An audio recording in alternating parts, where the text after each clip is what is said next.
History often whispers its darkest truths through the walls of royal palaces, where ambition festers behind gold-draped curtains and bloodlines turn to battlefields.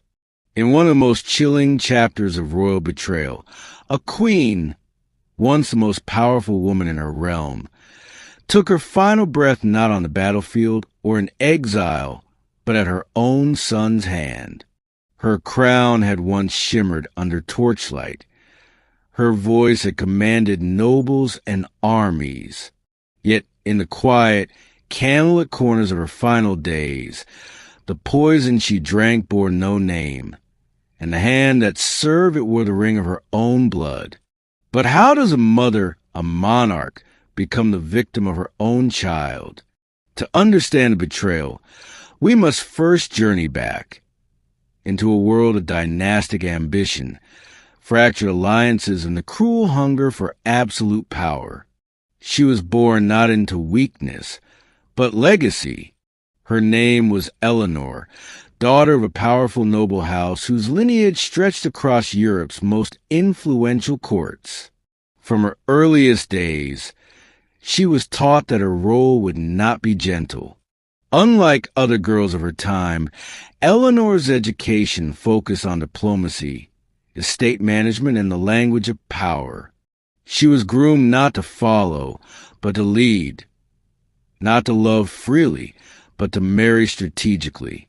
At the age of 16, Eleanor was wed to King Alaric III of Velmora, a rugged and battle-hardened ruler 20 years her senior. Their union was political, binding two rival houses into a single force capable of controlling 3 neighboring regions. Their coronation was grand. Fire-lit processions, gold-laced garments, and blessings from both crown and church. Yet behind the smiles, their marriage was built on compromise, tension, and mutual suspicion. King Alaric valued Eleanor's counsel, but he feared her influence. In court, she spoke with sharp clarity and unflinching resolve. It was Eleanor who convinced him to reform tax policies, to prevent a peasant revolt. It was Eleanor who exposed conspiracy among the southern dukes. And when the plague swept through Velmora's capital, it was Eleanor, not Alaric, who rode through the night distributing aid. The court began to call her the Iron Queen, elegant but unbending, loved by the people, feared by the nobles. Whispers began to circle like vultures above a battlefield. Some called her a saint, others a schemer. A few, in the privacy of guarded chambers, called her dangerous. In the 5th year of their marriage, Eleanor bore a son, Prince Dorian, to the realm. He was a golden heir, healthy, bright-eyed, and born under the rare blue moon, which many saw as a sign of divine blessing. To Eleanor, he was a redemption, a child she swore would never feel the cold chains of forced marriage or burden of unchosen duty. But history, as always, had other plans. From an early age, Dorian was shaped not only by his mother's will, but also by his father's rigidity. King Alaric viewed emotion as weakness. He taught Dorian to suppress mercy, to command without doubt. Meanwhile, Eleanor taught him compassion, patience, and the importance of listening before ruling. The boy became a battlefield of ideologies, the king's steel and the queen's wisdom warring within him. When Alaric died suddenly, some say by illness, others whisper foul play, Dorian was only 17. The crown passed to him, but the reins of power remained in Eleanor's hands as queen regent. For 3 years, she ruled in his name, stabilizing a fractured kingdom, fending off greedy nobles, and preventing foreign aggression. Under her leadership, the realm knew peace and prosperity. But her son grew restless. 18, then 19, then 20. He wanted more than a title. He wanted control. Behind Eleanor's back, Dorian began forming his own circle. Young lords, ambitious advisors, and foreign envoys who promised power beyond his mother's cautious strategies. They spoke to him in secret, telling him what he wanted to hear, that he was ready, that his mother had grown too powerful, that the people no longer whispered of King Dorian, but of Queen Eleanor, the true ruler of Velmora. The poison began long before it touched her lips. It started with isolation. Her guards were reassigned, her allies sent abroad, her letters intercepted. Court meetings shifted without her knowledge. Invitations vanished. And slowly, her presence was reduced to ceremony, a ghost of her former authority. Still, Eleanor endured. She saw the storm gathering, but refused to flee. She believed her son would see reason, that he would remember the sleepless nights she spent at his cradle during the plague, the way she rode beside him during his first campaign, the time she protected him from court scandal by taking the blame herself. But the boy who once clung to her robes was no longer. He had become a king with something to prove. Then came the night of the feast, a lavish celebration marking the anniversary of the realm's unification. The halls were draped in crimson and gold. Musicians played ancestral hymns. Goblets were filled with dark wine. At the center of the great hall, Eleanor sat beside her son, smiling, unaware that the final act of her life had already begun. The poison, historians believe, was subtle, perhaps slipped into her wine or her roast game hen. It was slow acting, meant to mimic illness. As the night wore on, Eleanor's face paled. Her hand trembled. She excused herself from the table, murmuring of fatigue. She never returned to court again. Over the following days, her condition worsened.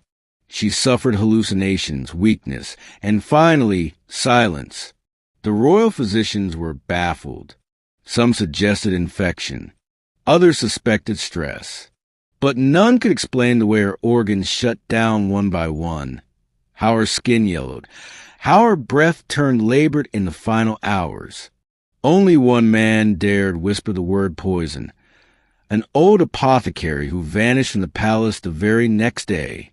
In her final moments, Eleanor reportedly clutched a silver ring, a gift from Dorian on her coronation day. No record remains of her final words, only silence. Her death was declared sudden and tragic, and within a week, the royal court moved on. Her chambers were sealed, her name quietly erased from certain records. And Dorian? He wept publicly. Then, within a fortnight, he issued new edicts removing all remaining advisors loyal to his mother. Foreign alliances shifted, trade was redirected, and a new queen was named. A marriage arranged in haste, far from Eleanor's cautious diplomacy. But the question lingered like smoke after a fire. Had the Iron Queen truly died of illness? Or had the boy she raised, the boy she protected, become the very weapon of her destruction? A kingdom may move on, but history never forgets. After Queen Eleanor's sudden and quiet death, Velmora changed, not with fire and rebellion, but with subtle silence. Her son, now fully enthroned, stood tall in marble portraits, issuing decrees of the same hand that had once rested against her shoulder in boyhood. But while the court adjusted and the nobles smiled on cue, whispers began to rise like cold mist under palace doors. Because those who truly knew Queen Eleanor, her handmaidens, her stewards, her former allies, understood one truth. Eleanor did not die of frailty. She was not a woman broken by age or stress. She was a queen undone by design. And the design, as it turned out, was not flawless. A letter was found, torn in half. hidden beneath the floorboard of a servant's room, far from the royal chamber. It was not addressed. It bore no royal seal. But the writing was unmistakable, the sharp, deliberate hand of Eleanor herself. Though most of it was ruined by age and mold, one line remained. He is not who I raised. Their hand behind is unseen but deadly, and I fear I will not live to name them. The letter sparked more than questions. It unearthed old fears. Had Dorian been manipulated, or was the manipulation his own design? Among the first to fall under suspicion was Lord Malrek, a noble from the Eastern Territories, once punished by Eleanor for corruption, now suddenly promoted to Grand Chancellor under King Dorian. His rise had been meteoric, almost theatrical. Months before Eleanor's death, he had vanished from court, claiming to be tending to border affairs. But newly discovered travel records placed him near the capital days before the fateful feast. Then there was Lady Vessara, a foreign-born noblewoman who had quickly gained Dorian's favor. She was known for her beauty, but more so for her talent in persuasion. Rumor had it that she was once trained in medicinal arts, though no formal records confirmed it. After Eleanor's passing, Lady Vessara was given control of the palace's health council, replacing all the queen's loyal physicians with her own. Even more troubling were the changes in the archives. Historians who visited the palace a year after Eleanor's death noticed missing volumes, specifically those chronicling the queen's reign and reforms. Paintings once hanging in the royal gallery had been taken down, and the queen's personal journal, which had once been publicly celebrated as a record of strength, was gone, removed, some say, by royal order. Despite the vanishing evidence, one figure refused to let the truth die. Father Corwin, the court historian and royal priest. Old, bent with age, and fiercely loyal to the crown, Father Corwin had been Eleanor's spiritual advisor and one of the few allowed to visit her during her final days. After her death, he became a quiet presence, observing, writing, and questioning. In his private memoirs, discovered years later, he described Eleanor's final moments not as quiet, but tortured. She wept not from pain, he wrote, but from betrayal. Her mind remained sharp, but her body was crumbling from within. She looked at me once, held my hand, and whispered only this: "My blood has turned against me." Father Corwin's writings were not published in his lifetime. They were considered too inflammatory, too dangerous. But copies began to circulate among academic circles, quietly, secretly, and in them was one passage that shocked every historian who read it. "I found a vial," he wrote, tucked in her prayer robes, empty, no label, but with the faintest trace of bitter almond on the rim. I showed it to no one. I feared what it meant. Bitter almond, a known scent of cyanide-based poisons. Suddenly, what had seemed like a tragic illness began to crystallize into something more sinister. But the most damning piece of the puzzle came decades later, long after Dorian's reign had ended in civil unrest and exile.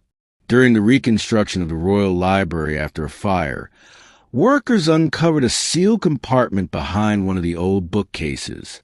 Inside were letters, correspondence between King Dorian and Lord Malrek.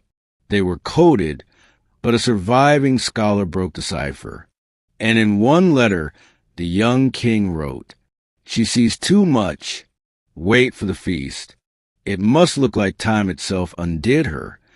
The letter was signed not with a royal signature, but a single symbol, the crescent moon, a known secret mark used by Dorian during his private correspondence before his coronation. The evidence was no longer circumstantial.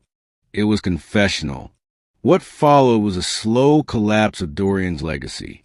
Scholars reevaluated his reign, pointing to his rapid militarization, suppression of dissent, and the brutal treatment of provinces loyal to his mother. The very nobles who once supported him turned away as famine swept the land. War returned to the borders, and the people, once protected under Eleanor's reforms, began to revolt. The great irony of Dorian's rule was this. In silencing his mother, he awakened her memory. The more he tried to erase her, the more powerful she became in the minds of the people. Songs were written, paintings hidden in private homes. Children were named Eleanor in quiet rebellion. Years after Dorian's death, in exile alone, betrayed by his own court, a new queen ascended, and one of her first acts was to restore Eleanor's legacy. Her portraits were returned, her policies reinstated, and in the royal garden a monument was built, a simple marble sculpture of Eleanor, not in crown and throne, but seated, holding an open book. Below it, an inscription still reads, "She ruled with wisdom, died in silence, and rose again in truth." The story of Queen Eleanor, the queen who was poisoned by her own son, is more than a tale of royal betrayal. It is a reflection of how power, once corrupted, can consume even the sacred bond between mother and child, and how history, though buried in silence, will always rise, not in rage, but in remembrance. Today, her name is spoken again, not with fear, but with reverence, and her story lives on.